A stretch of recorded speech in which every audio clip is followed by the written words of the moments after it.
Hello, let's dive right in it. So today we're going to talk about why politics in the Middle East matter. It might be a little bit too obvious for you, but I think it is important to look at a couple major characteristics that I picked out that I feel like are very important to understand the politics. And if you have had the chance to watch the lecture on the political economy, if you haven't done so, you should do it. And go back to it. I explained why I think politics and the economy are very tightly interconnected, and that's not only true for the Middle East; it's true for every country in the world. So, but specifically for the Middle East, I think there are three major areas of politics in and of itself that matter. Let me first run you a little through what I'm going to talk about. So first, I'm really going to go back to the basics. What are politics? Or what do I understand when I talk about politics? And I picked out the question of identity, the question of the military, and demographic development in the Middle East as one of the three major impacts on domestic politics. And there are many more. So you're not confined to these three. But I just felt it's an interesting and often overlooked fact of the Middle East that you should be aware of. So what are politics? Politics, how I understand it, is entirely domestic. So where this lecture really focuses on the domestic aspects of the Middle East and the kind of like main characteristics of politics, the next lecture will talk about the external politics, like international relations in the Middle East within different streams of international relations. So politics are domestic. I think it's very helpful to think about politics this way. It's the struggle over resources and the often conflicting interactions that ultimately produce the formal and informal rules or institutions that determine who controls what types of resources and how they exercise this control. So let that sink in a little bit.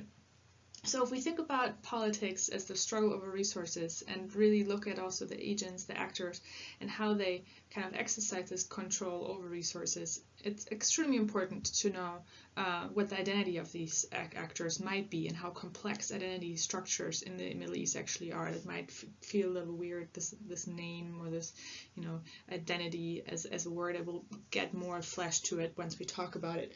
And then just think about a country like Turkey. Of course, it's important that we know what the military is doing because they have different types of resources that they prefer. Military spending is very high in the Middle East, and also how the control over resources is really often exercised through military power in the Middle East.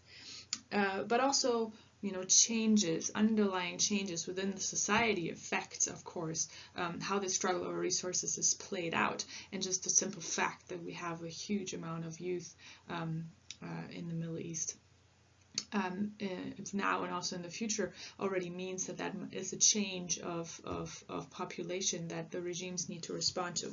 But let us take a step back and just look at those three that I just talked about: identity, the military, and demographic change. So identity is a fairly complex issue, and I would argue that it's the basis of informal structures of power. So we have on the one side formal institutions, formal power, such as being in government, being prime minister, having the ruling party in the parliament, but also simply having, abiding to the laws. But I think in the Middle East, and actually true for every country, but specifically for the Middle East, the informal structures of power. So really the UL affiliation, family affiliation, religion, language, tribe, etc. really plays a big role. So when you look into the book, the Penga-Ankrist reading on identity and politics, I think it's very interesting because it kind of lays out, how religion, language, and sect, or the lineage, the tribe or the clan, the geographic homeland is really important to many of the populations in the Middle East. So to find out, for example, what their main religion is or what the main clan or tribe identity is, you would have to, the only way to really find that out is through census. And then you can really see what kind of identity groups you have in your country. That those numbers are fairly difficult to find, and if you find them, barely ever trust them, because it's often not in the interest of the government or the regime in any of the Middle Eastern countries to actually have a census or to do it in truly reflecting what kind of identity groups you have. So, for example, Lebanon has not performed the census since 1932, simply out of the fact that there should not be a report on who is actually in power or not, be afraid of having unrest, and of course history of civil war explains that. Saudi Arabia is notoriously known for faking or inflating its population count for various political reasons. So really be aware of that. So if you look at the religion, I mean, it's pretty clear that, you know, and it's fairly known, 92% of MENA residents are actually Muslim, but it's not but actually 70% of the world's Muslim live outside the Middle East, and I think that's lesser known. Of course, it's a Muslim-focused region, but actually Indonesia, Pakistan, India, and Bangladesh, they live, almost 70% of the Muslims live outside the Middle East and in those countries. But all countries in the MENA except Israel have Muslim majorities. That's pretty clear to say. Of course, then, you know, sectarian differences, but generally all have Muslim majorities. When it comes to language, so let's say 92% have an identity of being Muslim. That's probably the largest number of like the same identity base in the Middle East. When it comes to language, it's actually a little bit more complex. So 50% of MENA residents speak Arabic, so only half.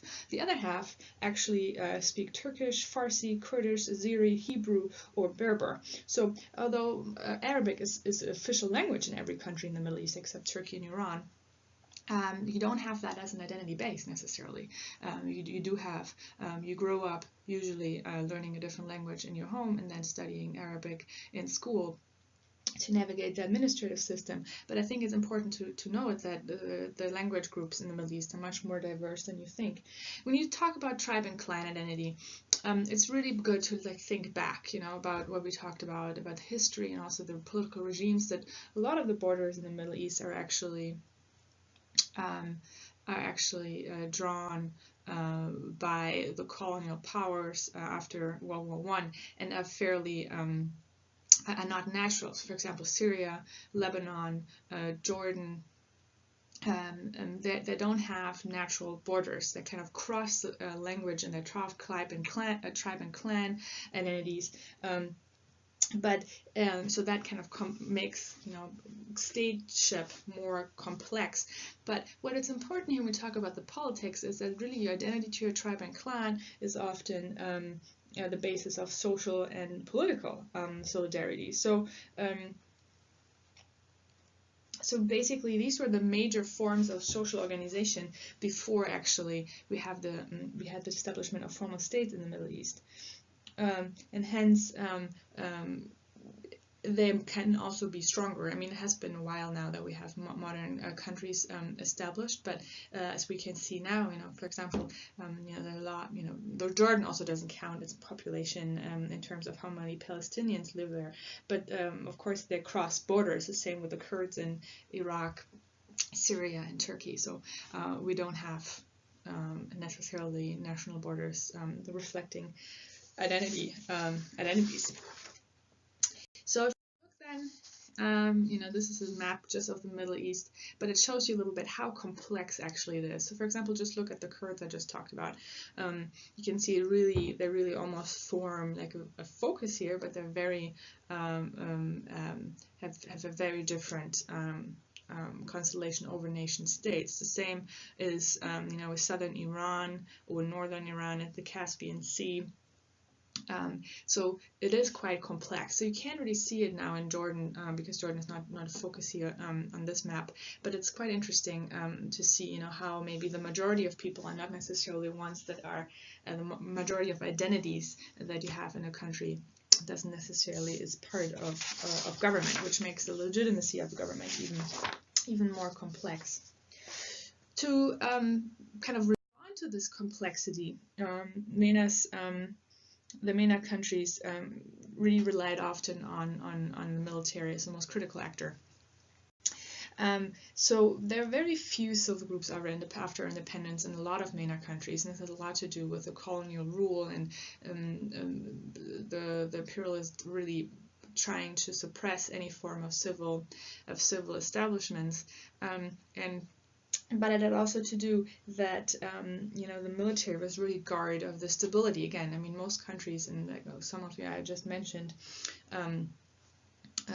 Jordan, Lebanon, Syria, are necessarily not, wouldn't be held together unless there would be like a strong military force behind it. And so military is really the guard of stability. It's about, the goal is to address internal and external threats, to modernize not only the economy but also especially to build a country. So MENA countries have experienced, many of them, almost all of them, prolonged periods of rule by the military. So, for example, just in Turkey, Ataturk, who has been the famous Turkish president who brought about basically modern Turkey, was a general. Syria has only known brief periods of civilian rule since 1949. The Assad regime, often forgotten, although they walk around in suits, is still closely connected to the military. Iraq under Saddam Hussein had a proud, roughly a quarter of the population working for intelligence services, which of course, or agencies, was of course quite significantly impacted the country and how it goes forward. So the military spending is really the main budget priority in many of the MENA countries, and this of course has not only to do with the controlling of the opposition, but also just with the fact that it has been a region that experienced a lot of crisis and interstate conflicts. So, for example, now, also during the Arab Spring, it quite significantly impacted the outcome, for example, of the Arab Spring protests in Tunisia, that the military decided not to intervene. And of course, the opposite is true for Syria, where the military intervened very strongly, or in Libya, although that was also externally influenced. The military loyalty to the regime led to a bloody civil war. So, if budget reveals the priority of a state, if you think about it, really kind of ripped off all political ideology, just shows specifically what the focus of the state is. The spending on military exposes its great importance for the Middle East regimes. So when you look at how much was actually spent, you can see here on armed forces, you could see that there is, even though there is a distribution of, the distribution of government budget is a product of political struggles and decisions, the military usually prevails. So it's pretty clear that MENA regimes, all of them, have a pretty set, have set their priorities on the military. And you could make your case that, of course, it would be more important to spend the money, especially in those countries, on other social programs or invest in infrastructure. But if you really look at them, research done on this so far, there's really no evidence anywhere in the world that if you reduce the defense budget, that would lead to increase in the investment in civilian programs. I mean, governments have their priorities, and similar to other governments in the world, pretty much. Remember, MENA regimes are very focused on security. I would say they're even more focused on security than maybe others, except maybe the United States. But not only because there is so much conflict going on, but also similar just because military force can guarantee their power in a very unstable environment. So on average, the MENA does spend less on public health than any other region in the world, maybe sub-Saharan Africa, on par with sub-Saharan Africa. But there's, of course, the high level of security threats, most recently the surge of Islamist terrorism, of course, but also other conflicts in the region. I mean, I will talk more about that in the next lecture, but just so much that, of course, the MENA is notorious for its conflict, but it actually, if you look at the sheer numbers of conflicts, it did not really experience more violence than other regions in the world. So, for example, Asia is much more crisis-struck. However, we don't see these huge amounts of military spending in that region. And partly some people explain that simply with the fact that we have a lot of external intervention, a lot of military aid coming from outside the region that is militarizing the region on top of the already preferred spending on the military coming from MENA countries in and of itself. Okay, so when we look at demographic change, and this is partly because the military kind of is aware of this development as well. There's a quite significant demographic change happening in the Middle East, and that's quite significantly or broadly discussed in the readings. But I think around a little bit more than a fifth of the overall population of the MENA, which has around 500 million people, 43 million roughly. I mean, the estimates are between 15 and 30 years.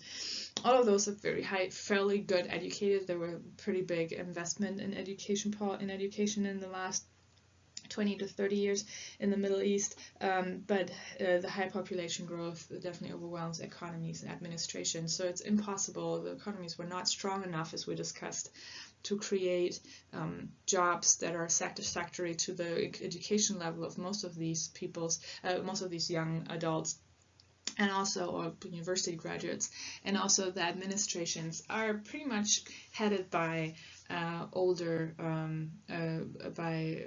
by citizens from an older generation. So most of the government or jobs in government or representatives in government are not representing really this age group that is quite significant and that obviously will rise up and demands more jobs. So it's pretty obvious that this will challenge, as we've seen on the Arab Spring, but also in the future will challenge the regimes again, not only in terms of creating more jobs, but also to kind of have more representation of that age group within the governments. So there's an extensive untapped human resource in the Middle East. So we do have quite significant amount of university graduates that are out of jobs, and that is a chance, but also a peril, of course, for Middle Eastern regimes. And if they don't modernize quickly or create jobs, this can easily turn back into a period of protests. Okay, let me summarize. I define politics broadly as a struggle over resources, and I thought it's important to look at who is actually doing the struggle and out of which identity base they're doing the struggle. So the identity of different citizens in the Middle East is very diverse and often crosses borders, very complex. But it does definitely contribute to a system of patronage that does not only contribute to who gets which jobs, but also who kind of is successful in power or not. We have a fairly high GDP spending on military throughout the MENA region. The MENA got militarized since World War II, and that has several reasons. On the one hand, because it's simply serves the interests of the ruling regimes, but on the other hand also international influence that we will talk about in the next lecture. Around 1/5 of the MENA population is between 15 and 30 years old. That's quite significantly shaping political regimes in the future. This part of the population is usually not represented in the government, in the ruling regime, or in the patronage system, but do have a high level of education. So it will be interesting to see where that leads the region in the future. So in the next lecture, I will talk about international relations and the US and Europe specifically, what they have been doing. I'm not going to look too much at the historical perspective, but a little bit more what happens today. And I will talk about a little bit already about the democratization efforts of the two actors in the region. So I hope you enjoy your online discussion. I surely will, and let me know if you have any questions.